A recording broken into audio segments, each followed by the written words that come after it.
Good day, everyone.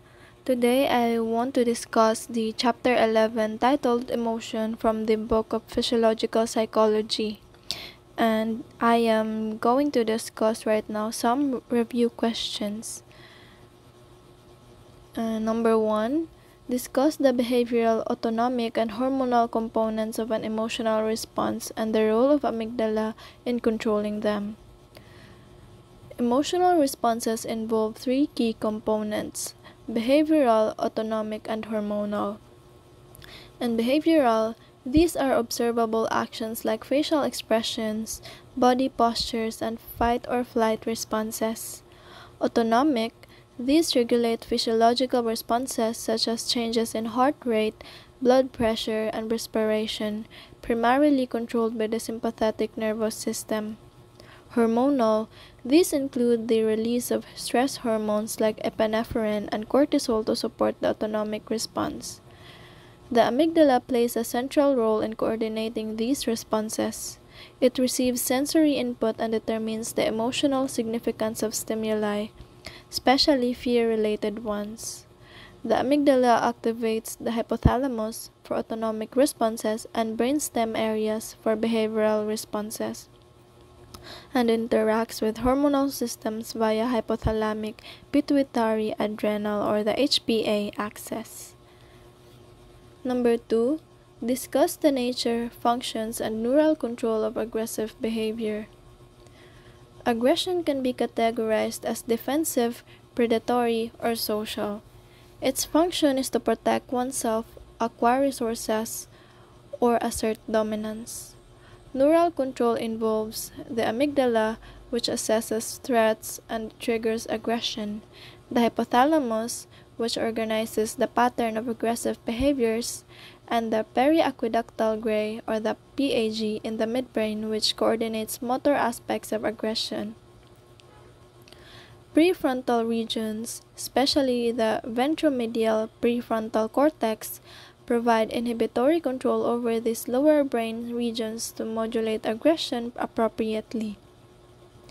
Number 3, discuss the role of ventral prefrontal cortex in the analysis of social situations and the effects of damage to this region. The ventral prefrontal cortex, including the orbitofrontal cortex, integrates emotional and social information to guide behavior. It helps evaluate social cues, predict consequences, and regulate impulses. Damage to this area can result in poor social judgment, lack of empathy, increased impulsivity and inappropriate behavior, and diminished emotional regulation. Patients with such damage may understand social rules intellectually but fail to apply them emotionally, leading to socially maladaptive behavior. Number 4, discuss the hormonal control of aggression in males and aggression in females. In males, aggression is closely linked to testosterone levels. High levels correlate with increased aggressive behavior, especially in competitive or status-threatening situations. In females, aggression is less dependent on testosterone and more influenced by progesterone, estrogen, and environmental or social factors. However, in both sexes, hormones interact with brain circuits to affect aggression. Number 5, discuss the effects of androgens on human aggressive behavior. Androgens, especially testosterone, influence the development and expression of aggression. Prenatally, they organize neural circuits associated with aggression. In adulthood, they activate those circuits under certain social conditions. While there's a correlation between high testosterone and aggression, context and social factors, like provocation, play significant roles. Importantly, the effect is not deterministic. High testosterone alone does not guarantee aggression. Number 6, discuss cross-cultural studies on the expression and comprehension of emotions. Cross-cultural research shows that basic emotions, Example, happiness, sadness, anger, fear, disgust, surprise are universally expressed and recognized, supporting an evolutionary basis for emotion. However, cultural display rules influence how emotions are expressed. For example, some cultures encourage emotional restraint, while others promote open expression. Despite these differences, people across cultures can generally recognize facial expressions accurately. And number 7, the neural control of the recognition of emotional expression in normal people and people with brain damage. In normal individuals, recognition of emotional facial expressions involves right hemisphere dominance, especially the fusiform gyrus for faces, and the amygdala, particularly important for recognizing fear and threat-related cues.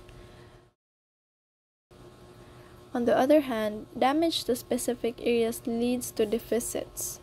The right hemisphere lesions impair overall facial emotion recognition, and amygdala damage especially impairs recognition of fear. Number 8. Neural control of emotional expression in normal people and people with brain damage.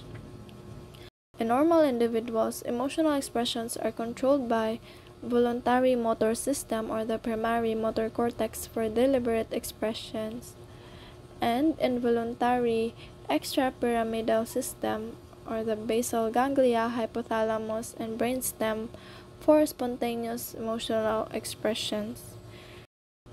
People with Parkinson's disease or basal ganglia damage may lose spontaneous emotional expression, while those with motor cortex damage might lose voluntary facial control but retain spontaneous expressions. This double dissociation illustrates that voluntary and involuntary emotional expressions are mediated by different neural systems. And the last one, number 9, the James Lang theory of feelings of emotion and relevant research evaluation. The James Lang theory proposes that emotions result from our perception of bodily changes.